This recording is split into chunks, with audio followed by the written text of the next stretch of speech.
Okay, I've been getting a lot of questions about something near and dear to my heart, AI memory. Specifically, a friend that uses ChatGPT complaining about how he has to repeat himself every session about things and it never remembers the right stuff. So people will complain about it remembering incorrectly or not remembering things, and I'm going to show you a trick that I've been using for over a year that solves for that. Memory's come a long way on these devices, but back a year ago, it didn't remember anything. It didn't retain things session to session. Even in the same session, if you got too far in, the context would run out and it would start forgetting things from the start of the session.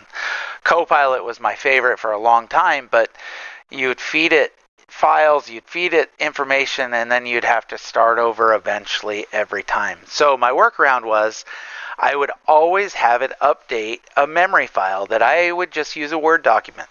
So this is a sample. This is for Nave, and so this is only one page. My real one is very, very long.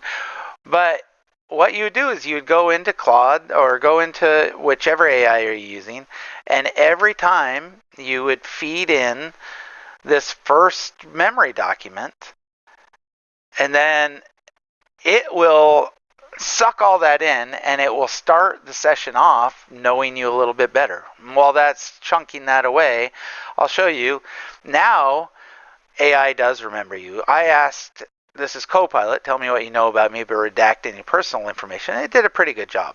But it starts with cognitive and work style, goes into communication preferences, interests and all that kind of stuff, what it can tell, and then how I use it, right?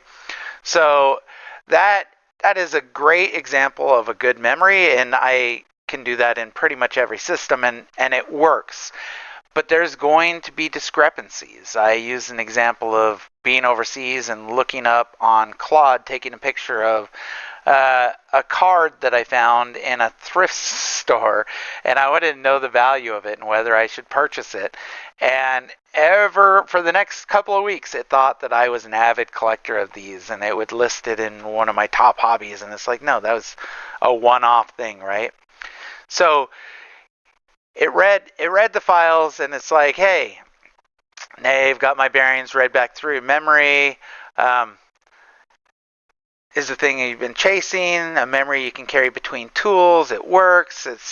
And then it's asking me what we want to do with it, right? And like talking about the photo library.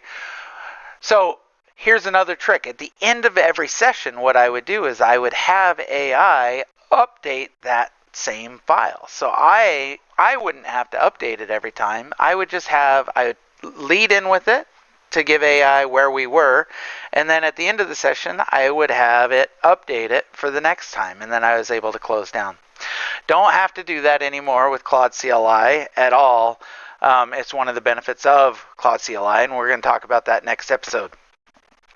So the only other thing that I will point out is that a lot of these, you do have to turn on the functionality of the memory, and you have to be very specific on what you want it to remember. You have to tell it.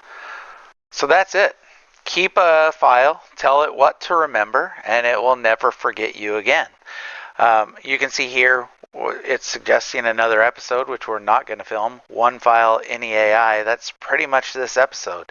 That's the other beauty of the file that you keep separately and you curate, is that you can feed it into any AI. If tomorrow it is a completely new one, then you can switch over and it will know everything about you from the first minute you're using it. Hey, thanks for watching. And if you like this, please give a fellow a follow. Still, not a coder.